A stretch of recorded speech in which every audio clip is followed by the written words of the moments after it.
السلام علیکم اسٹوڈینٹس، کیسے ہیں آپ؟ اپنے یوٹیوب چینل سے میں ہوں صبا جنید۔ جیسا کہ آپ کو معلوم ہے کہ اپنے اس چینل پر ہم اسٹوڈنٹس کی ہیلپ کے لیے مختلف سبجیکٹس کی ویڈیوز اپلوڈ کرتے ہیں، اور آج ہم اپنے چینل پر ایک بہت بڑی سعادت حاصل کرنے جا رہے ہیں، قرآن پاک کی ان آیات کی تفسیر۔ جیسا کہ بہت بڑے بڑے علماء اور مفسر کرام بھی جب قرآن پاک کی تفسیر کرتے ہیں تو وہ یہ بات ضرور مینشن کرتے ہیں کہ قرآن پاک عام کتاب نہیں ہے۔ قرآن پاک کے ہر لفظ کا معنی و مطلب ہر زمانے کے اعتبار سے نیا اور نکھرا ہوا ہمارے سامنے آتا ہے۔ لہٰذا یہ کہہ دینا کہ ہم قرآن پاک کو اچھے سے سمجھتے ہیں یا ہم اچھے سے قرآن پاک کی تفسیر بیان کر سکتے ہیں تو یہ کفرانہ بات ہے۔ اس بات کو کوئی بھی نہیں کہہ سکتا، کیونکہ قرآن پاک اللہ تعالیٰ کا کلام ہے اور قیامت تک مسلمانوں کی بلکہ انسانوں کی ہدایت کے لیے اللہ تعالیٰ نے نازل فرمایا ہے۔ تو آج ہم اپنی استطاعت اور فہم کے مطابق قرآن پاک کی ان آیات کی تشریح کرنے جا رہے ہیں۔ اللہ تعالیٰ سے دعا ہے کہ اللہ تعالیٰ ہماری اس کاوش کو قبول فرمائے، اور اگر اس قرآن پاک کے پڑھنے میں، سمجھنے میں، سمجھانے میں ہم سے کوئی غلطی ہو جاتی ہے تو اللہ تعالیٰ اپنی بارگاہ میں ہماری اس کوشش کو قبول فرماتے ہوئے ہماری اس غلطی اور بھول چوک کو معاف فرمائے۔ تو آئیے اور آغاز کرتے ہیں اپنی اسلامیت کی بک کے پہلے پارٹ یعنی کہ قرآن مجید کی آیات کا۔ جی ویورز، یہاں سے آغاز ہوتا ہے ہمارے قرآن پاک کے بے حصے یعنی منتخب آیات کا ترجمہ و تشریح کا، اور پہلا پارٹ جو یہاں بنایا گیا ہے وہ ہے منتخب آیات ترجمہ و تشریح، سورہ بقرہ 177 آیات اور سورہ نساء کی 1 تا 4 آیات۔ جی ویورز، زیر نظر آیت سورہ بقرہ کی 177ویں آیت ہے، تو آغاز کرتے ہیں اللہ تعالیٰ کا نام لے کر، بسم اللہ الرحمن الرحیم۔ اس آیت میں اللہ تعالیٰ فرما رہے ہیں لیس البر ان تولوا وجوہکم۔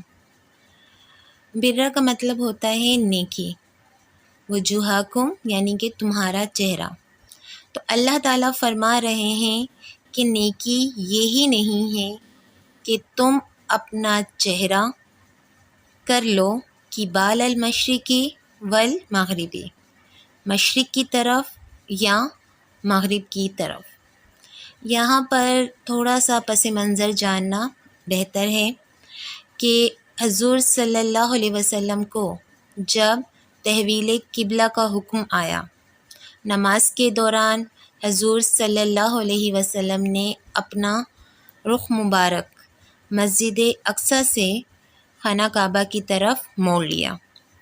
جب یہ صورتحال ہوئی تو یہودی مسلمانوں پر اعتراض کرنے لگے کہ یہ کیسا دین ہے کہ ان کا قبلہ ہی متعین نہیں ہے۔ تو اس واقعے کے جواب میں اللہ تعالیٰ نے یہ آیت نازل فرمائی کہ نیکی یہی نہیں ہے کہ تم اپنا چہرہ مشرق کی طرف کر لو یا مغرب کی طرف، بلکہ نیکی کے بہت سارے درجے ہیں، اور اس آیت میں نیکی کے مختلف درجات کا بیان ہمیں ملتا ہے۔ آگے فرمایا جا رہا ہے وَلَكِنَّ الْبِرَّ مَنْ آمَنَ بِاللَّهِ وَالْيَوْمِ الْآخِرِ وَالْمَلَائِكَةِ وَالْكِتَابِ وَالنَّبِيِّينَ، بلکہ نیکی یہ ہے کہ ایمان لاؤ اللہ پر، یوم آخرت پر، ملائکہ پر، کتابوں پر اور نبیوں پر۔ اللہ پر ایمان لانا، اللہ پر ایمان لانے کا مطلب کہ اللہ تعالیٰ کو ذات و صفات میں یکتا ماننا، اس بات پر پختہ یقین رکھنا کہ اس پوری کائنات کو بنانے والی ذات اللہ تعالیٰ کی ہے، دنیا میں کوئی نہیں جو اس کی ذات و صفات میں شریک ہو سکتا ہے، اور اللہ تعالیٰ نے قرآن مجید میں اپنی ذات و صفات کے حوالے سے سورہ اخلاص بیان فرما دی ہے، جس کا ترجمہ ہی ہمیں اللہ تعالیٰ کی وحدانیت اور سب سے الگ ہونے کی دلیل دیتا ہے۔ اس کے بعد بات ہو رہی ہے آخرت کی۔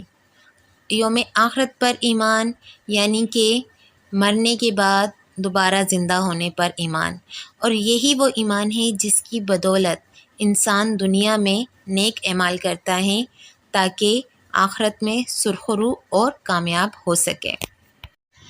اس کے ساتھ ملائکہ پر ایمان لانے کا بیان ملتا ہے۔ ملائکہ پر ہمارا ایمان ہونا چاہیے کہ ملائکہ اللہ تعالیٰ کی نوری مخلوق ہیں اور وہ اللہ تعالیٰ کے کسی حکم کو نہیں ٹالتے۔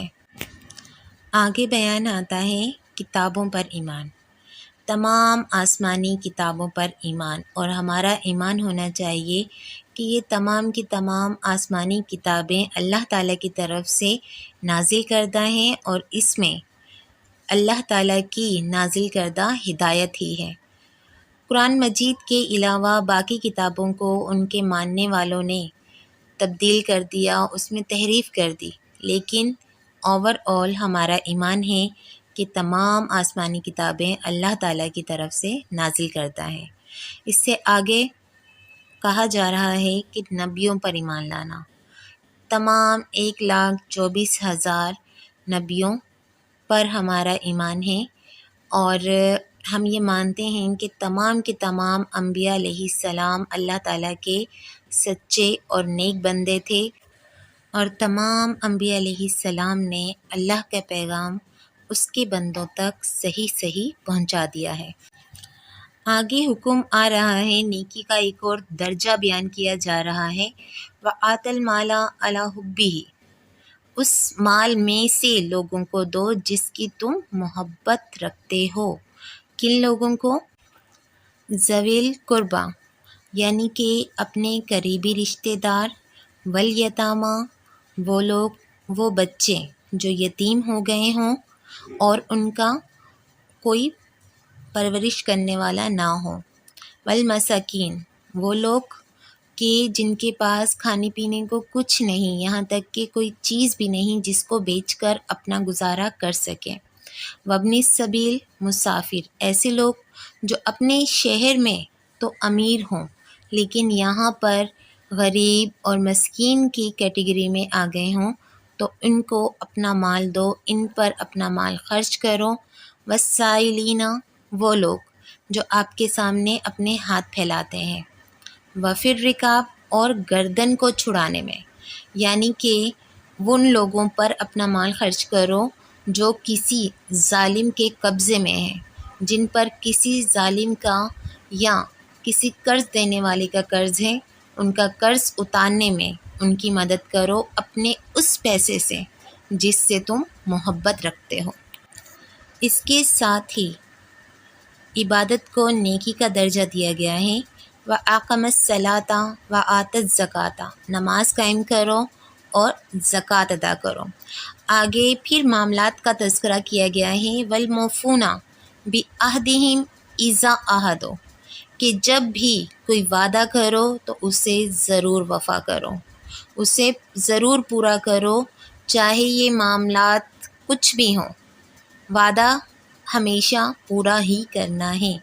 آگے کہا جا رہا ہے، وَالصَّابِرِينَ فِي الْبَأْسَاءِ وَالضَّرَّاءِ وَحِینَ الْبَأْسِ، کہ صبر کرو، کسی بھی قسم کی پریشانی ہو، تکلیف ہو، جنگ کا معاملہ ہو، ہر ایک معاملے میں ثابت قدم رہو، اللہ پر بھروسہ رکھو اور صبر کرو، یہ بھی نیکی کا ایک بہت بڑا درجہ ہے۔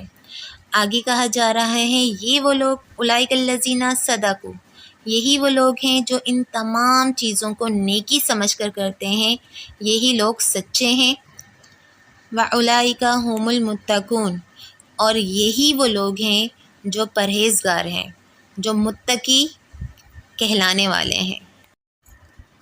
الحمدللہ، سورہ بقرہ کی آیت نمبر 177 کی تشریح ہم نے مکمل کر لی۔ اگر آپ کو ہماری یہ کوشش پسند آئی ہو تو ہماری ویڈیو کو لائک اور شیئر کرنا نہ بھولیں۔